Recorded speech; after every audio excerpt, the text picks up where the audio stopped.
دارالعلوم قادریہ جلانیہ میں محفل میلاد کا اہتمام کیا گیا۔ محفل کی صدارت مفکر اسلام پیر عبدالقادر شاہ صاحب جیلانی نے کی۔ اشکان مصطفیٰ نے دربار رسالت میں عقیدت کے پھول نچھاور کیے۔ تقریب میں برطانیہ بھر سے علماء اور مشائخ کے علاوہ لوگوں کی کثیر تعداد نے اس نورانی محفل میں شرکت کی۔ علی کا پیار ہی تو دین ہے اور مان لے اگر یقین ہے۔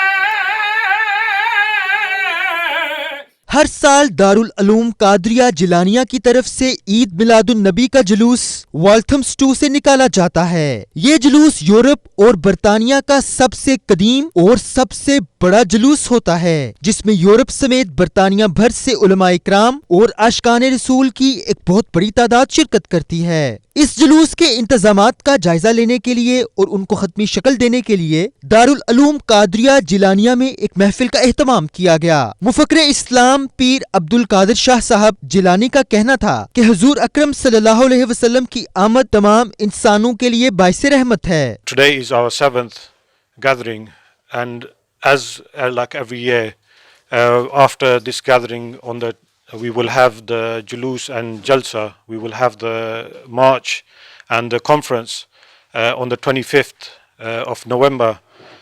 We've been celebrating, mashallah, for past 34 years the Milad of Rasulullah sallallahu alaihi wasallam on the streets of London. پیر سید مظہر حسین شاہ صاحب نے حاضرین کو جلوس کے تمام پہلوؤں کے متعلق تفصیل سے آگاہ کیا۔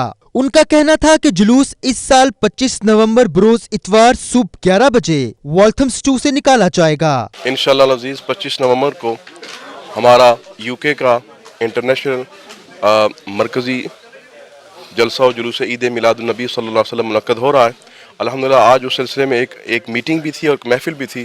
ہمارے پیر و مرشد جو اس جلوس کے بانی ہیں وہ تشریف لائے۔ انہوں نے میلاد النبی صلی اللہ علیہ وسلم کے حوالے سے نبی پاک علیہ السلام کے میلاد کی برکات اور اس کی برکتیں ہمیں بتائیں۔ تقریب میں برطانیہ بھر سے علماء و مشائخ کے علاوہ لوگوں کی کثیر تعداد نے شرکت کی۔